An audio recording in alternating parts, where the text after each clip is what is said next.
آج میں کچھ ایک مضمون ہے، میں نے ترجمان القرآن میں پڑھا، گز کا شمارہ موت کے بعد، اس کے بارے میں اس کے مضمون پڑھا ہے نا، اس کے متعلقہ کچھ سوال پوچھوں گا آپ سے جی آپ سیکنڈ کرتے جائیے، اگر ٹھیک ہے تو صحیح ہے، نہیں تو وہ اپنا یہ ہے کہ کیا اپنا جب روح نکلتی ہے تو اس کو رب عز و اجل کے پاس لے جایا جاتا ہے، اس کے بارے میں فرماتا ہے اسے آخری رب میعاد عز و یعنی جل قیامت نا، تک کے لیے سدرۃ امین المنتہا کی طرف لے جاؤ۔ صاحب جی ذرا رک جائیں نا، آپ کا پڑھنا کچھ درست نہیں، سارے لوگ سن رہے ہیں۔ عز و جل کوئی لفظ نہیں، عزا و جل، عزا عزا و جل، ہاں، عزا و عین جل، پر بھی زبر ہے، زا پر بھی زبر ہے، ہاں، عزا، یہ ہے بس جیم پر بھی جیم پر بھی عزا و جل۔ اچھا، جی تو وہ سدرۃ المنتہا کی طرف یعنی قیامت وہ حکم ہوتا ہے کہ اسے آخری میعاد یعنی قیامت تک کے لیے سدرۃ المنتہا کی طرف لے جاؤ، اور کافر کی روح جب جسم سے نکلتی ہے تو اسے اوپر لے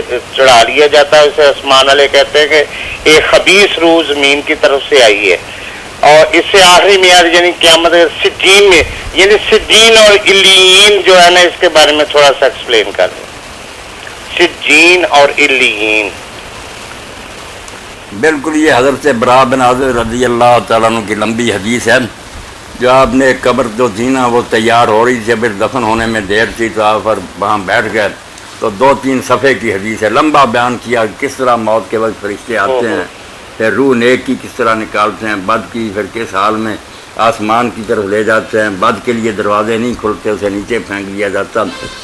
تو علیین اور سجین کا اس میں ذکر آتا ہے، قرآن مجید میں بھی آتا ہے، اللہ تعالیٰ نے سورہ مطففین میں کہا علیین اور سجین جو ہے نا، یہ میرے بھائی کوئی مقام نہیں ہے کہ کسی کوئی ایسی جگہ جہاں روحیں رہتی ہیں، یہ بات نہیں، وہ ایک آفس ہے جہاں لوگوں کا اندراج ہو جاتا ہے۔ جب آسمان پر روح لے جائی جاتی ہے، اللہ تعالیٰ کہتا ہے یہ علیین کا دفتر جو ہے، علیین بلند مرتبہ لوگوں کو کہتے ہیں علیین، علیین اصل میں علیون ہے، پھر اس کا علیین عربی کے قاعدہ سے بن جاتا، یہ بلند مرتبہ لوگ کہا اس میں اس کا اندراج کرو اور واپس اس روح کو زمین پر لے جاؤ۔ یہ بھی اس نے پڑھا آپ نے یا نہیں؟ اس میں لکھا کہ حکم ہوتا لے زمین پر ہی جاؤ، وہ واپس زمین پر ہی آ جاتی، وہاں نہیں رہتی، اندراج ہو جاتا ہے۔ یہ نہیں ذکر ہے اس میں، یہ نہیں ذکر، یہ کرنا چاہیے تھا نا کہ اندراج کرنے کے بعد اللہ کے حضور پیش ہوا، وہاں اندراج اس کا کرو اور میرے بندے کی روح کو واپس زمین پر لے جاؤ، وہاں ہی رہے گا یہ۔ اسی طرح بعد ہے کہ سجین،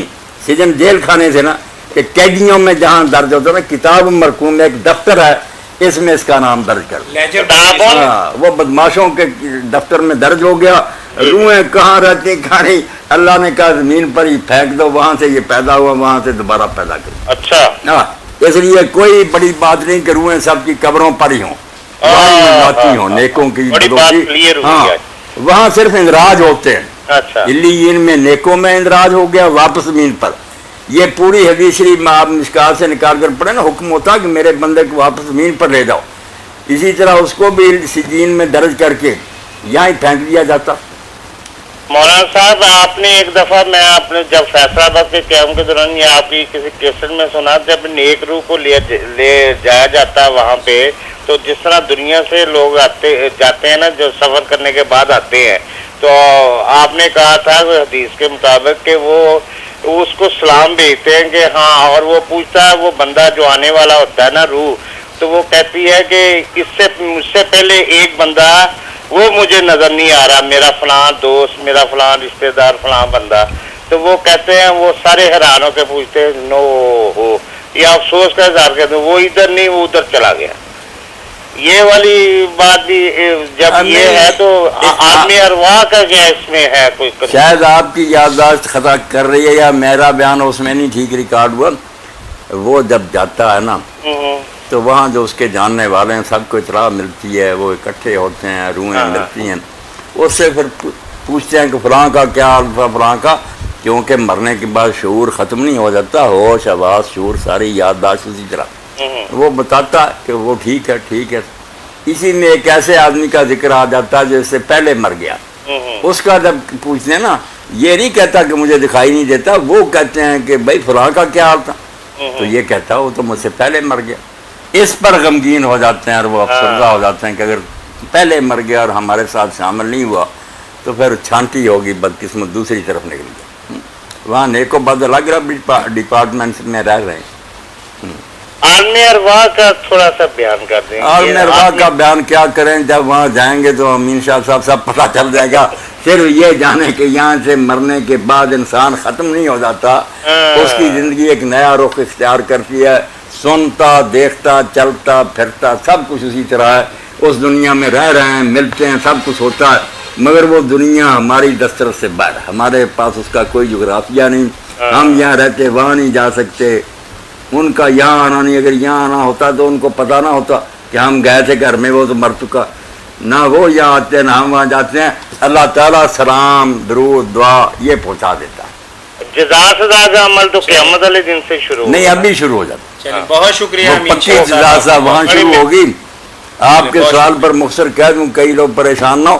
ایک سزا جزا ہوتی ہے عدالت میں کارروائی کے بعد. مقدمہ چلا, فرض جرم عائد ہوئی, بعد میں فیصلہ ہوا کہ اس درجہ کا مجرم وہ سزا, یہ قیامت کو ہوگی.